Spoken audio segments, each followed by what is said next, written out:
Hello, everybody. I hope my microphone is good today.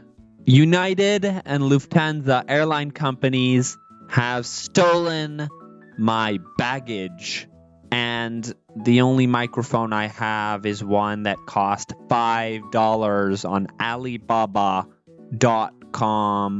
But I want to talk about optimism today, and I want to talk about not being a boomer, not being a doomer. Having some sort of hope for the future, because I think there's a lot of stuff that's out there that creates and feeds on a lot of our anxieties. And this is, with the news, with YouTube videos, kind of creating this anxiety. I think preying on your fears. Like I just saw this video, this iceberg videos. Man-made horrors beyond my comprehension. And it's nice to be scared sometimes, but I just want to explain, and I want to say that we are living right now, right here, right now, we are living in a pretty decent time in humanity. Now, I'm going to say decent, and I'm going to say really good, actually, really prime humanity. I don't think we're living in the best time of humanity, but I think we're living in close to the best time in humanity. Maybe the best, trade a couple of things here and there.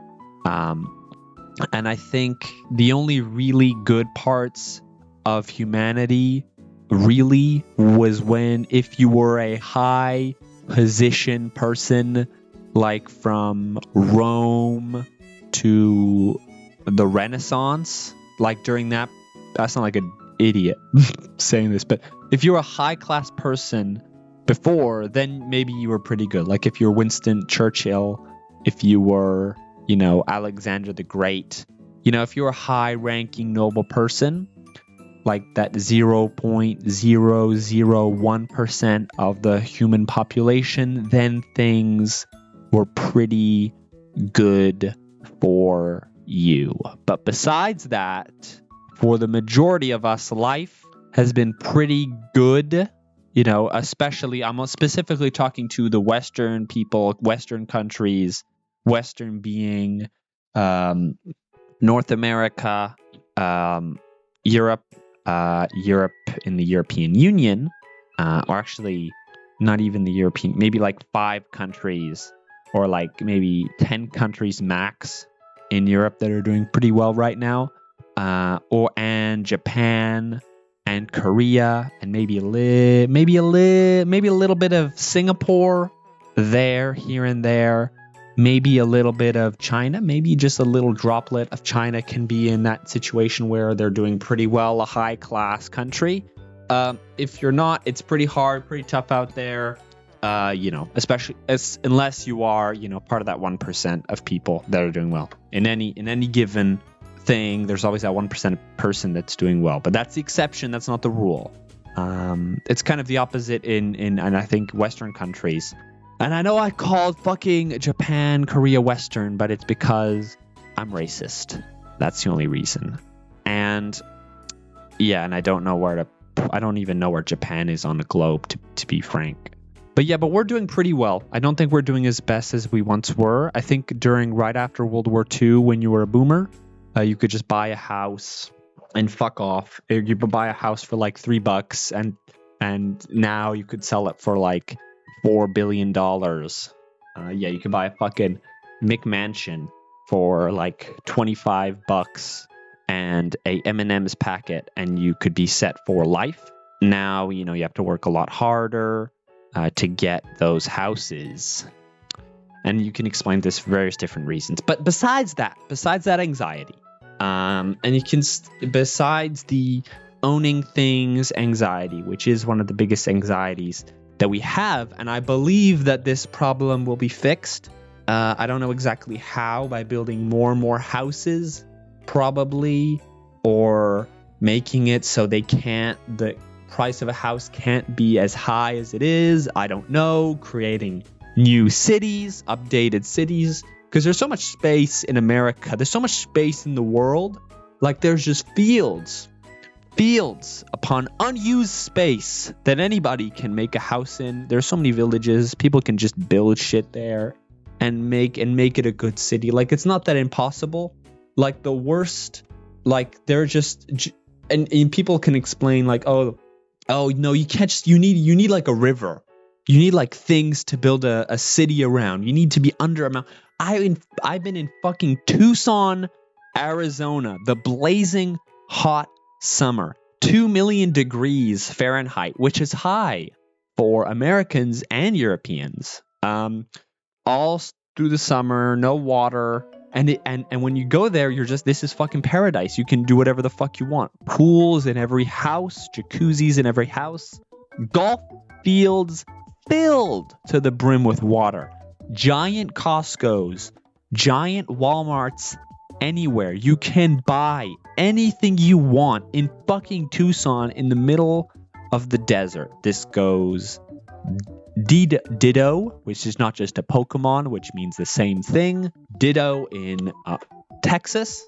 I haven't been to Texas, but I just would imagine, all right?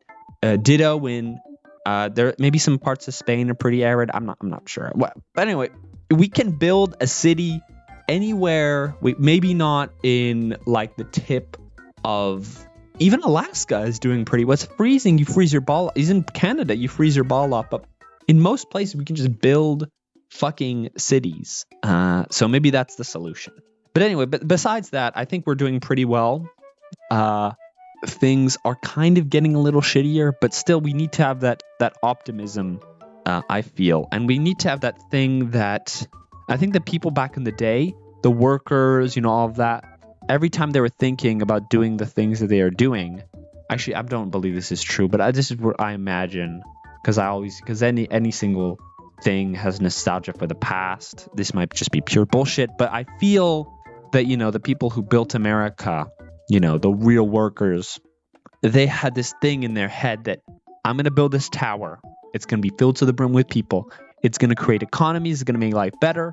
Or at least they were incentivized to do that. And I feel like we kind of lost that. We're kind of all, we're really, besides all the sort of, stereotypes that boomers and millennials were going to think we're going to have, we've actually become a really productive and a goal-striving generation. We become a kind of depressed generation, but we're still a very hard-working generation. All the YouTubers out there that get millions upon millions, bazillion viewers, always express the same thing. You got to work hard.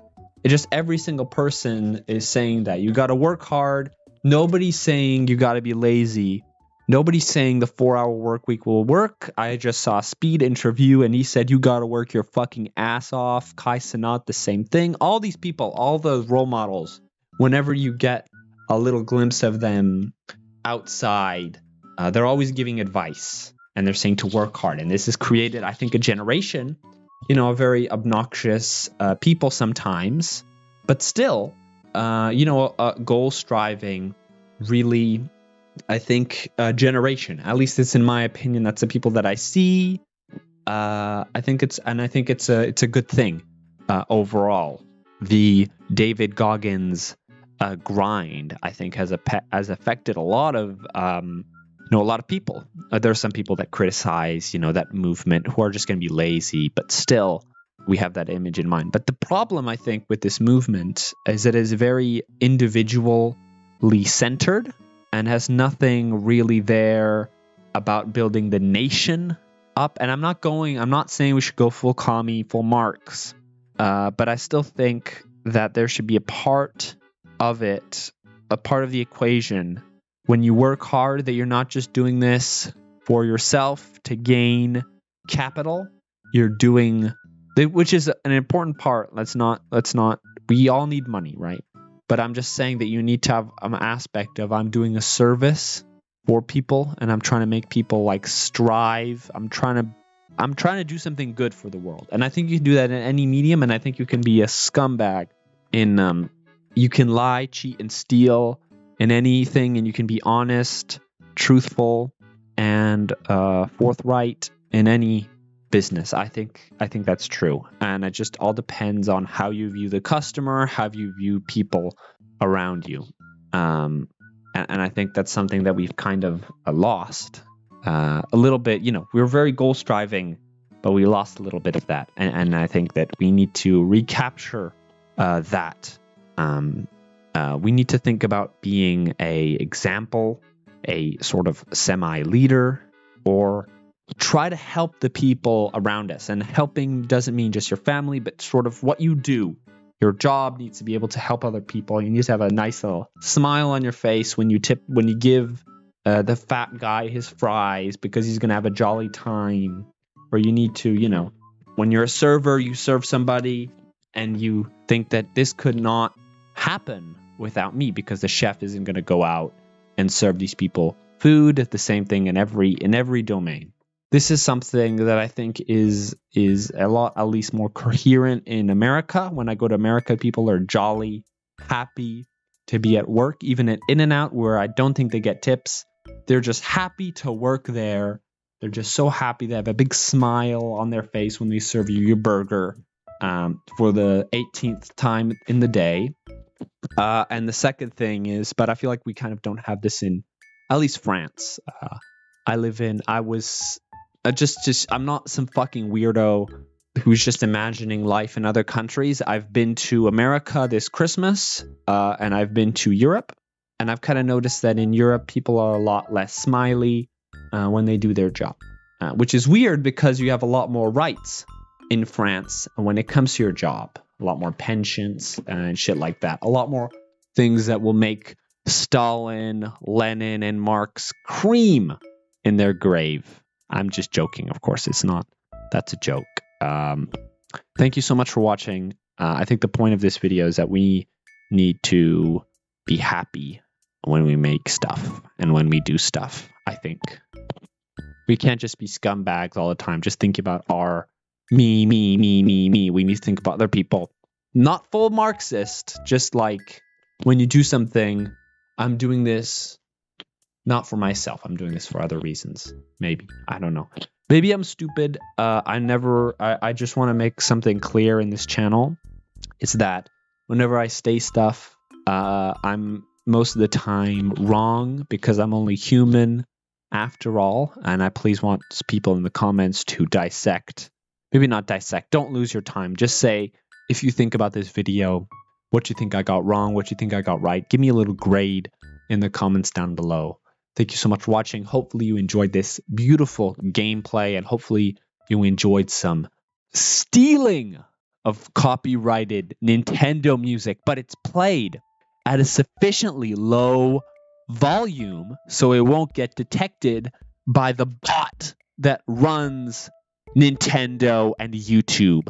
Fuck you, YouTube. You don't have customer service, okay? You do not have customer service, okay? Especially for smaller creators like myself. Thank you so much for watching. Have yourselves a good day. And just be happy to be on Earth. Every day is a blessing, I think. Even shit is bad now. It can always get better, I think. I think most of the time stuff gets better. Thank you so much. If you think about it getting better, if you just think about it getting worse, it will get worse. I don't know. It depends on your fucking perspective. Thank you so much for watching. I don't have any answers. Drink your Kool-Aid filled with sugar for going to bed tonight. Be sure to do that. Thank you so much.